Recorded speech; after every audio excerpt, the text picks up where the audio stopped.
aka dị sonuo o nwere ndị kwesịrị ka dị fenuo o nwezile nọ ndị na-alacha aka nụ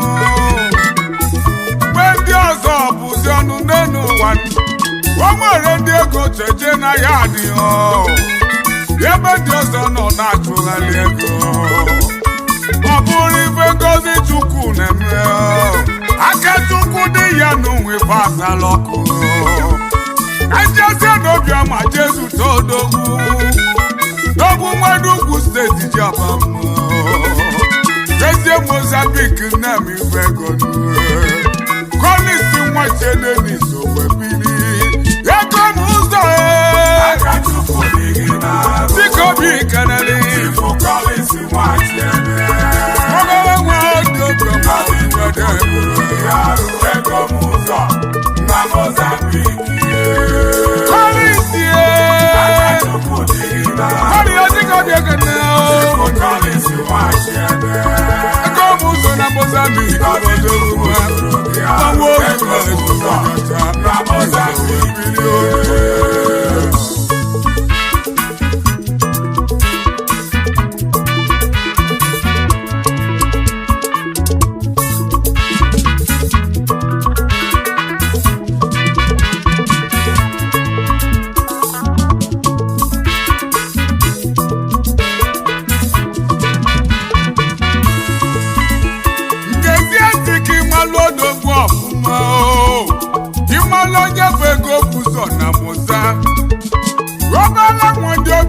Jiabam amachala n'Ugwu steeti ka Odogwu nyabodogwu weso n'iteni bemi bodogwu n'ụwa gba Igbo ghali akala oji bi ụwa delu nnekwu ego nye kilo na tiji welu ụtụtụ nwalibo Odogwu ife niile bamelu ọbụ na nkịtị mmụọ ozi ise ka Chukwu nyere Odogwu kochebe ihe ndị nwoke bụ na-abịa n'ụwa ya enwe success story nne ego m ụzọ na ife gbalịrị ọfụma ọ gụsịrị akwụkwọ wenete n'obodo Ọnịcha ebe ọ gbalabọghị na building material gbasi anya bụ ụbọị n'ụwa ma feduru ya edu ojebe n'ugwu 90 miles sobe onwe ya nwanne series ka ọ jere lebe lesienula na bụ ego kwere agbagote okolagbawe nnaba akụtonu oyi ebe ojelu welebe ọkịlịka nya bụ ọkịlịka na ọwụrụ na nne obere nwa na ọgbalụ nawa South Africa fute anya South for 5 years n'enye bụ South na ọ mịtara mkpụrụ chacha ọkụtakwara ya 5 years na Mozambique o wutere m n'onwere ibe nwere isi chacha ọbụla agbanama Naijiria dị ejugbo mmụọ ese ejesi n'ụlọ wee chọba ife na-eme ya mme na Mercy Life biko zutere onye amụma Chineke mgbe ekpesiala ihe ekpele wee si ya ji ya kwazụ na Mozambique ka ọ ya ebute ego otinyeta Mozambique wee bịawa ndị na-amụbụ ya mụ na-ejezili ya ozi na nke ikpeazụ nwa na-ego onye eligo obodo wekwarụzie n'afọ onye na-edu ya n'ezie na ego na-achọba achọ na mbụ ihe bụ ego na ọchọzi ya achọjebe n'ụlọ obodo wekweluo n'ego m ụzọ n'ezie Kolisie Tikobi Kanali ego ọmụzọ na Mozambique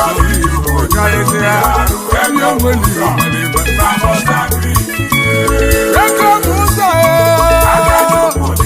mmadụ mọsiko bi ekene Kolisie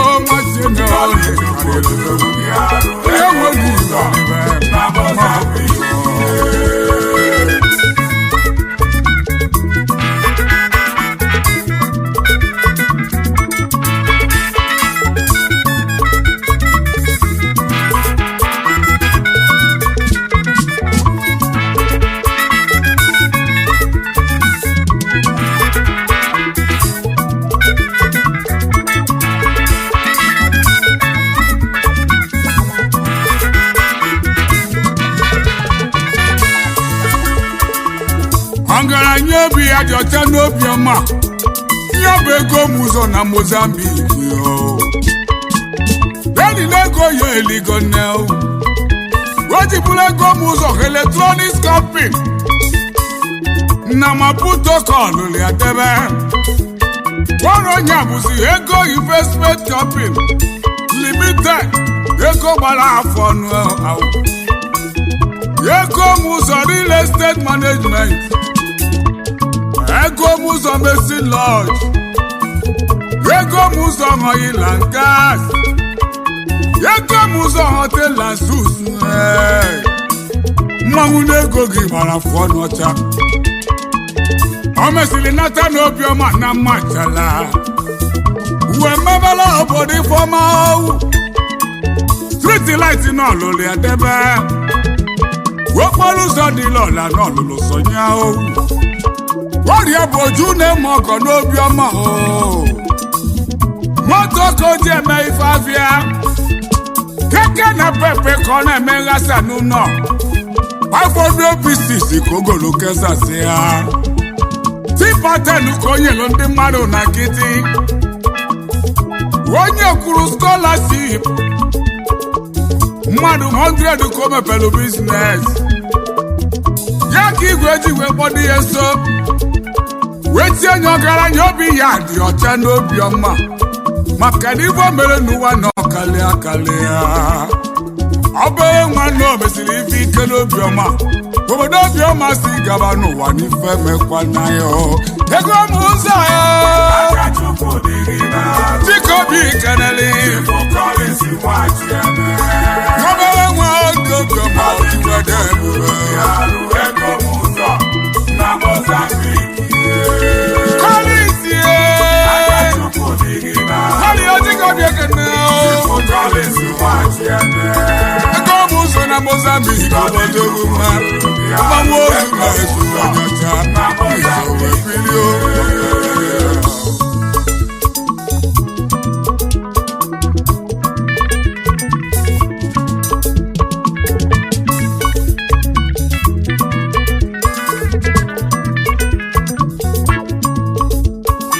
o mesịrị kelee ịnụ nwaanyị nụta ọmalịcha nwadibeze nwaanyị ya mma Mrs. Chiamaka Collins Blessing ede ọmalịcha nwaanyị anyị fụrụ wee gbaka ụmụ dị mma ka o ji gọzie nye Chimaobi Martins ya nne ya na Ifeanyi Goodluck nne werozi ụmụaka nwere akala mma Odogwu si mụ keneli ụmụnne ya ndị ya na bụ ofu ọbara na ofu elili otuwa ịgba keneli m Jude Nwachienne Odogwu day by day n'iso wee kalịsịa onye ọma day by day day by day onye ọka wele iso na ndị ego tenye n'ụlọ afọ m Nwachienne esobilio nwanne ego m ụzọ na mụ keneli Odogwu afọ m efuna n'ine Odogwu iso na ndị ego tenye n'ụlọ keneli m onye ka Nwachienne andị ọma na-evu ngwo n'Igbo Odogwu eyi Odogwu na Mozambique nwanne ego m ụzọ onye ọcha andị ọma na-evu onye ọka wele abụchi Nwachienne so wee bili orozi nya bụ ife adịgo du n'Enugwu ukwu gara ga-ezoghị n'ịkpọkọla kpọ ife adịgo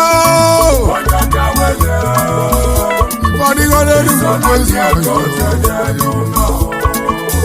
Uchenna Nwachienne ga-adịlele Uchenna Nwachienne n'isowe bili ịgbakenelu m ji na-asa Nwachienne eji obere nwa n'ụzọ anyị wechawa Chiamaka Nwachienne adịlele mmele Nwachukwu salalụ ụmụnne ego m zachawasịgo n'ezie nna Chukwu emegolo ịbọma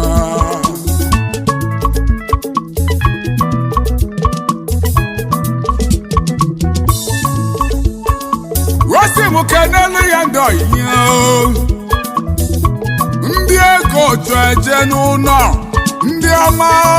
ndị oyi ego m ụzọ oke maka je na n'iti ozute onye ọma odogwu kpalụ nkata nyagọlọ ngịga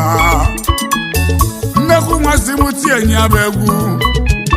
maka ego bụ ụzọ nwa mama onye ọcha Chief Yellowchukwu Patrick Obiajulu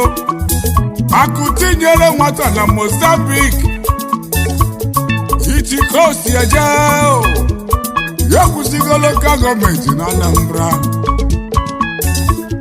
onye ga-adịle ma na Mozambique obere nwe gị gbara afọ ọnụ ya bụ CEO Patrick Commercial Company na Maputo ya bụ CEO ọzọ gbakwa Easy Coco Pharmacy and Beauty World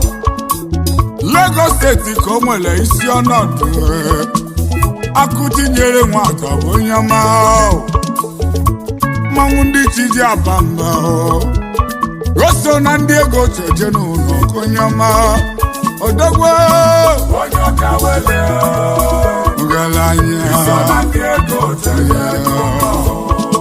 Igba kedelu bụ my chief Franklin Udochukwu mba ọnụ Ebube Chukwu zere n'ugwu ukwu na Mori nwoke belibia CEO Holy God can save transport na Maputo Mozambique ya bụ CEO ọzọ kwakwa Fruit of the Garden na Maputo mana Shanghai na China ya bụ Ebube Chukwu ụzọ n'ọbụ nnekwu ọga ọdọgwu anyị ọkawele ọgalanya Tifu Nnamdi Ọhịa Commission Boy Unique karịrị egwu ya bụ odogwu n'Etiopia ugogbe ndị Igbo n'obi ọma mmere nwego n'elubele isi nwanne m n'ego ga-agbaga afọ ọnụ onye ọma onye nlekwa wele Chika na jee nwa na-edosa odogwu na South Ọnịsha webili ya bụ onye ji ama atụ odogwu onye ọkawele anyị ji apa mma onye ọma ndị nwanyị jide ebube Honorable Sonny Ezekeluzi akụ big na Maputo ọnụ na-eri eri n'isobili ọkwa ka ego m ụzọ na ego karịrị akarị ọnụ na-eri eri akụbi ụzọ na ndị ego cheje n'ụlọ kọlisie Chikobi Kanali ego ọmụzọ na Mozambique karịsịa ebe onweli ọmaliva ego ọmụzọ nwanne m Chikobi ekene kọlisi nwachi na ọrụ karịrị ihe onweli ọmaliva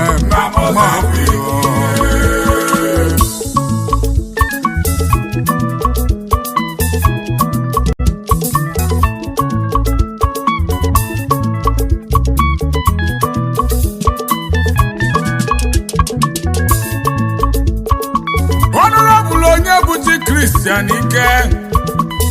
agụtụmụ na Emeka anaghị ọnụ igwe ndị yutu na-ekwuru mmiri ike ga ndị ekwuru mmiri ga-adịlele onye ọma onye ọka wele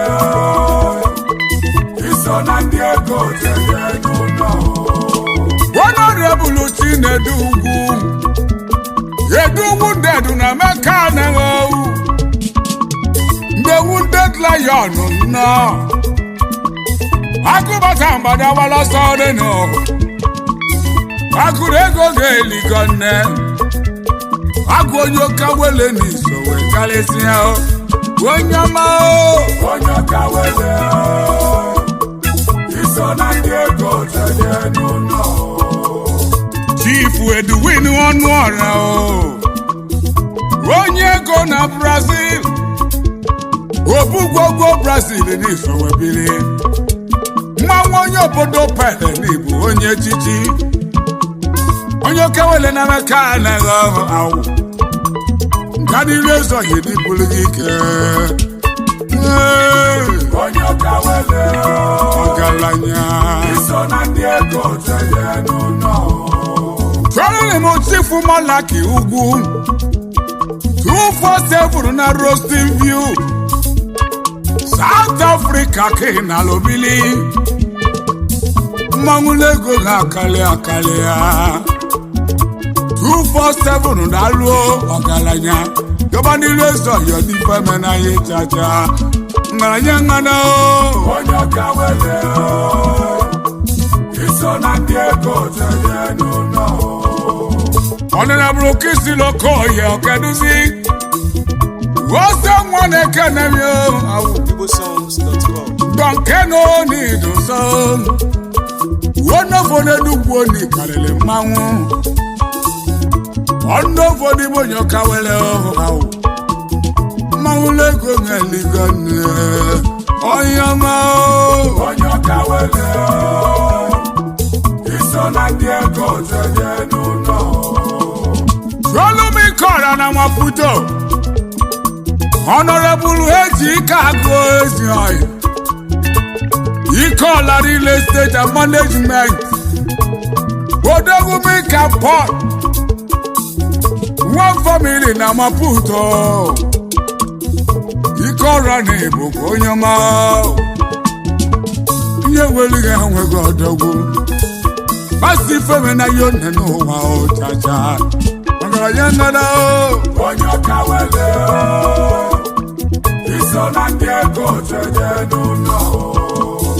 Imakenelu makwakam Honorable Vitus Chukuje kweza wuka Wakuna ratugo kaya Yebube chukuzo nambanese The People's Choice MC Akuna retu konibu goyama Oye tani mwelo kawele onesini putelu Mauna tiko biakana Oyama Onyoka wele Isona Diego tayenu no Honorable Onyeka Ifechukwu Justin Odogunego no choge tenu no Yes, I necheche n'ugbo Onye necheche nwere onye ọ nechezi Onye ma o Yes, I necheche Isona Diego tayenu no Igba kerelu m ọzọ ndị Igbo na South Honorable Ekene Tenekwu Wosu ome ndị Igbo na-achị Wosu ndị Igbo South dị sobilio Onyama o Onyoka wele Isona Diego tayenu no Ego muzo Mwana motiko biekene o Kalisi o machene o ni Karilu Yewo ni walive Mamozabi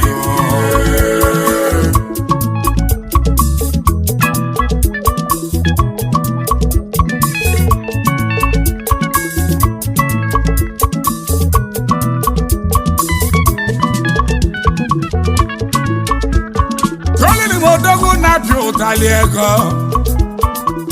Honorable Tim Obiekwu Odiege Mwagu n'Enugu State Odogwu na-apịa Taliego Mmanwụ ego ihe gbara afọ ọnụ black and white Odiege Mwagu n'Igbo onye ma onye ọka wele iso na ndị ego jeje n'ụlọ Chief Emeka Christopher anyị nọ mmiri ama na Maputo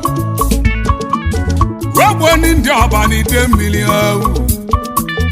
mmanwụ zuru ezu n'igwele ife n'ụlọ mmiri ama Maputo bịa kene mmanwụ anyị nọ n'ibụ onye olili odogwu onye ọka wele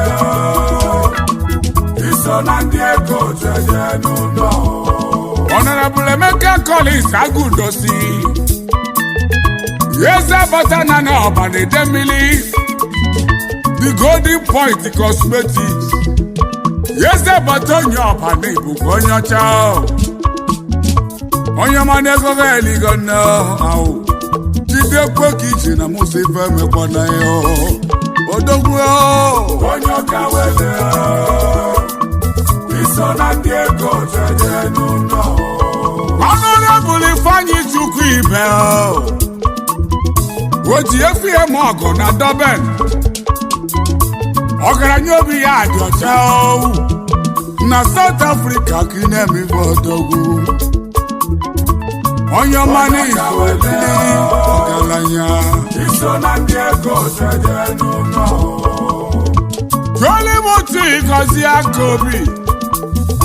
nwata na ya eze n'ụga Royal Temple na n'ụga agụ atabịa Royal Temple na-ebukwa onye ọcha nwaka obi niile emesi ike gaba n'iru n'ụwa na Mustafa emekwa na ịcha aja onye ọma onye ọka wele iso na ndị ego jeje n'ụlọ Honorable Chijioke Celestine John Akebucha nwani sochi Boy Express na Mozambique DJ Global Investment Limited mmawe gie gbara afọ n'onyoma Akebucha nwani sochi odogwu onye ọma onye ọka wele iso na ndị ego jeje n'ụlọ Igba chere mo fún wọn kọ ọgụ na mmiri Honorable Ifeanyi Chukwu egwu go fún wọn kọ ọgụ na mmiri mmanwụ Imo steeti ji aba mma onye ọma onye ọka wele ọgaranya iso na ndị ego jeje n'ụlọ jipụtanye onwe n'igwe ọnwa na South bịa kene ọnwa na Sobolo ọnwa dị n'Igbo ma dị n'oyibo ọnwa tie ife adị na South mmanwụ Sobolo jide ebube onye ọma nnewu so na ndị na-eri onye nwere n'ụwa n'onwe gị odogwu onye ọmale onye ọka wele mmanwụ ndị Sobolo iso na ndị ego jeje n'ụlọ Chief Ferdinand Obi nke onye metalụ na Nọfịa nke onye metalụ na n'ụwa welisi ewebulu n'eli mmanwụ ndị Nọfịa ji wedị ebube nwobi onidi mụsọ mmanwụ nwere ebubo n'ika delele ngalaya onye ọka wele iso na ndị ego jeje n'ụlọ Kolisie Tikobi Kanali Ego Musa na Mozambique Kalesia Enyi onweli omaleba Ego Musa Mwana mo Tikobi Ekene Kalisio Mwachene Enyi onweli omaleba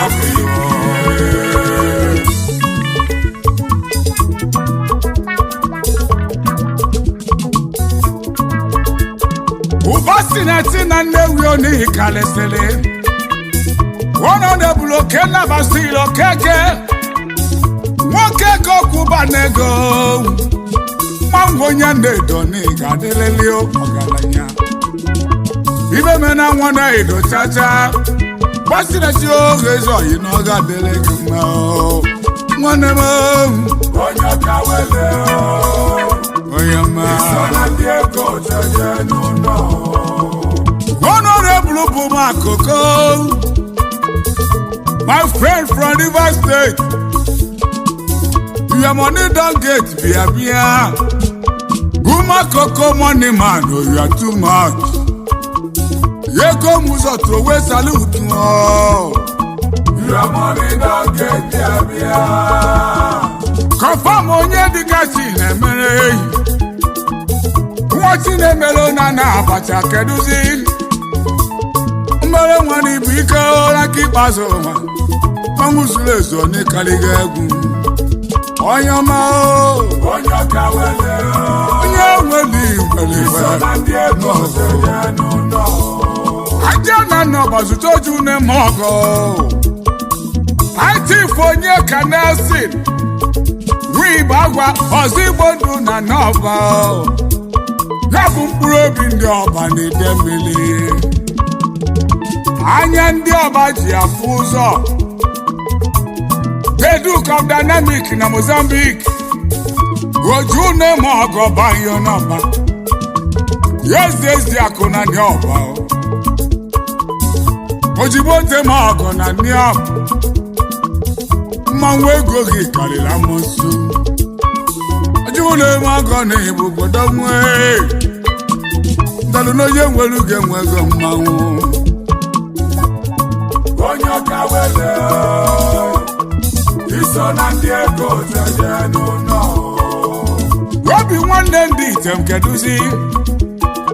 Honorable Tony Onwuchekwa Ọjị ọgaranya obi ya dị salisali ya bụ Timoni na Maputo na-ekalisili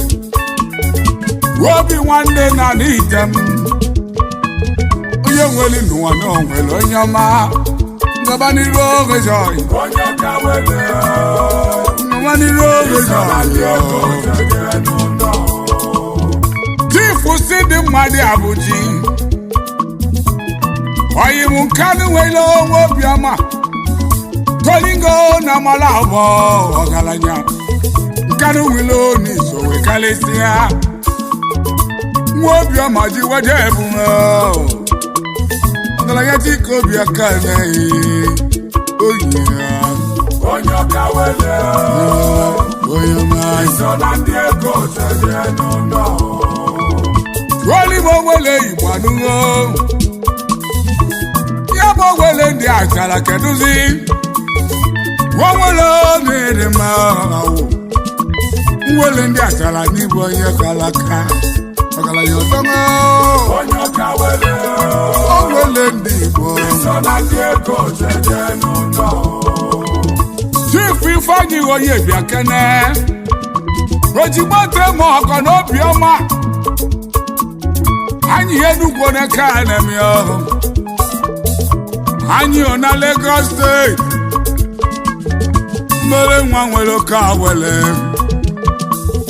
iso na ndị ego jeje Dynamic Press Club ndị ọma owu ego m ụzọ si m kanu kedu maka obiọma at heart n'Enugu ego m ụzọ si m kanu ndị ọma owu Corporate Press Club of Mozambique ya bụ ego m ụzọ si m kanu Compom Brothers ndị ọma owu Collins si m kanu ego m ụzọ ọganiru n'ọnọ ga-abụ osimiri n'iru ọkụ n'ụcha ga-agabazi ego m ebe ọ na-eje n'ọmụ ụzọ orozi ya ka o ji chọrọ unu wee jebezie olisakwulekwuo n'afụfa dịrọzi ihe na nke ikpeazụ nwanne ego m ụzọ abịabago ego m ụzọ dịka obi keneli obere nwa dị obiọma ojuwede ebube kọlisie kọli ojika obi ekene ego m ụzọ na Mozambique More music at igbosongs.com.